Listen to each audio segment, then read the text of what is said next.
If you had 3 wishes for the future of Estero, now that you're on the council, what would they be?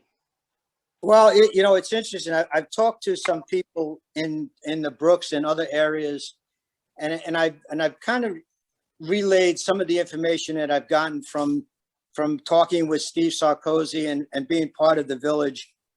And I find I don't think you're going to recognize the village in 3 to 5 years.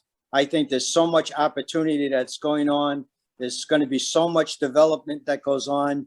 And the point that I make to people is we got to do it right the first time.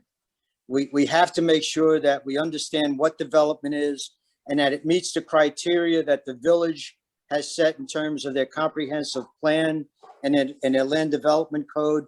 We have to understand the needs of the residents, and we have to understand the needs of the developer to be able to do a project and to make it a return on investment for them. So, I think we need to make sure we understand what we're doing and we do it right the first time. We also need to make sure that water quality is the first and most important thing that is part of our village going forward. You mentioned, Jim and I talked about the sewer to septic system. That is something that is high priority for the village.